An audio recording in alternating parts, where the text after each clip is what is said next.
আজকে ডাইজেস্টিভ সিস্টেমের একটা খুব গুরুত্বপূর্ণ টপিক নিয়ে আলোচনা করব।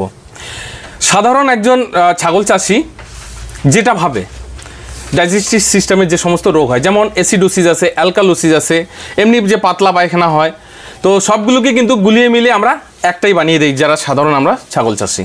তো অ্যাসিডোসিস কোনটা?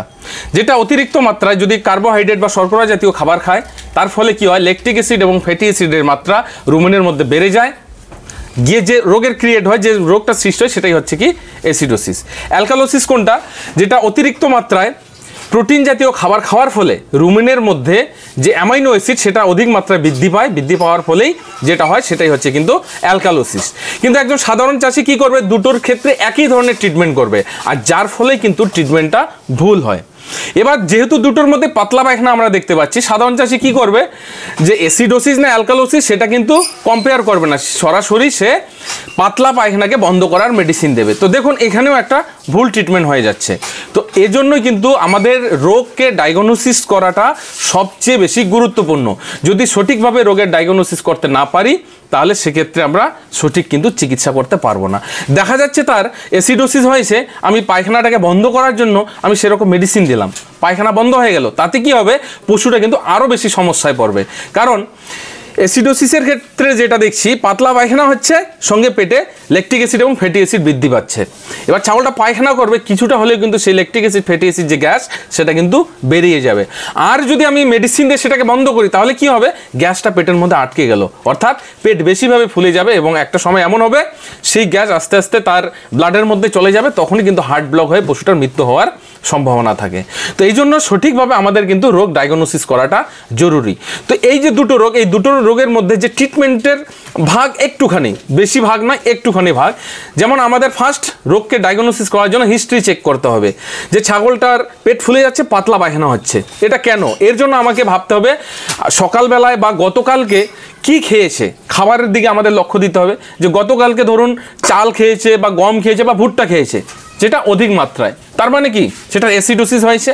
এবার আমাদের ভাবতে হবে যে গতকালকে দেখা যাচ্ছে যে চাল গম এগুলো কিছুই খায়নি, কিন্তু দেখা যাচ্ছে অতিরিক্ত মাত্রার প্রোটিন জাতীয় খাবার, যেমন শস্যের খোল আছে, বিভিন্ন রকমের ডাল জাতীয় যে শস্য আছে সেটা, নয়তো বা আলফা ঘাস বা ভালো মানের কোনো প্রোটিনযুক্ত ঘাস খেয়েছে। তো এইখানেই কিন্তু আমরা হিস্ট্রি চেক করে রোগকে ডায়াগনোসিস করলাম, এরপরে হচ্ছে ট্রিটমেন্ট। অ্যাসিডোসিসের ক্ষেত্রে ল্যাকটিক অ্যাসিড ফ্যাটি অ্যাসিডের লেভেলকে কমানোর জন্য আমরা ঘরোয়াভাবে কি ব্যবহার করতে পারি, সোডিয়াম বাইকার্বনেট, মানে খাওয়া সোডা, যে সোডাটা আমরা খাই সেই সোডা। একটা প্রাপ্তবয়স্ক ছাগলকে আমরা 50 গ্রাম সোডা একবারই নয় 100 ml জলে গুলে আমরা 3-4 বারে খাওয়াতে পারবো আস্তে আস্তে। তাহলে কি হবে, তার ল্যাকটিক অ্যাসিড ফ্যাটি অ্যাসিডের যে লেভেল বেড়ে গেছে সেটা কিন্তু আস্তে আস্তে কমবে। এবং সেই জায়গায় যদি অ্যালকালোসিস হয়, তার ক্ষেত্রে কিন্তু আমরা সোডিয়াম বাইকার্বনেট দিলে কোনো রেজাল্ট পাবো না, সেক্ষেত্রে আমাদের দিতে হবে অ্যাসিটিক অ্যাসিড। তো অ্যাসিটিক অ্যাসিড আমরা কি রূপে পাবো, যেমন আমরা যে রান্নার কাজে ব্যবহার করি ভিনেগার, সেই ভিনেগার ব্যবহার করতে পারবো। সেই ভিনেগার একটা প্রাপ্তবয়স্ক ছাগলকে আমরা 10 থেকে 20 ml, আবার 10 থেকে 20 ml নর্মাল জলের সঙ্গে মিক্স করে আমরা কিন্তু দিতে পারবো। তাহলে কি হবে, যে তার অ্যামাইনো অ্যাসিড, সেই অ্যামাইনো অ্যাসিডের লেভেল সেটা কিন্তু নর্মালে চলে আসবে। এটা হলো আমাদের বেসিক। তারপরে কিন্তু আমাদের ট্রিটমেন্ট করাটা জরুরি। ট্রিটমেন্টের ক্ষেত্রে আমরা কি কি করব, সরাসরি এখানে আমরা যদি ইনজেকশন বা ট্যাবলেট একই সঙ্গে দিই তো ভালো রেজাল্ট পাবো।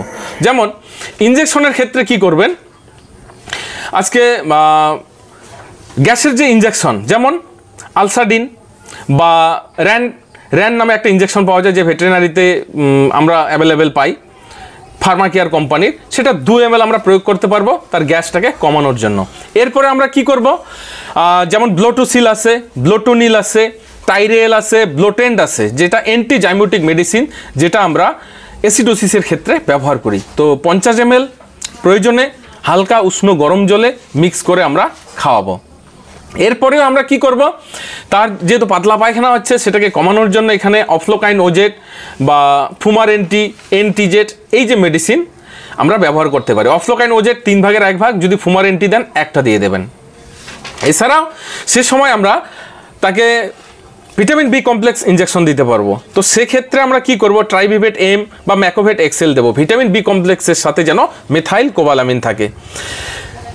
তারপরে আমরা কি করব, নর্মালি তাকে যেমন আরও ডাইজেস্টোভেট পাউডার আছে, সেটা দিতে পারবো, রুচাম্যাক্স পাউডার আছে দিতে পারবো, হিমালয়ান বাতিসা আছে সেটা দিতে পারবো 5 গ্রাম করে আমরা দিনে 2 টাইম। তো এইভাবে কিন্তু আমরা বেসিক ট্রিটমেন্ট দিতে পারবো।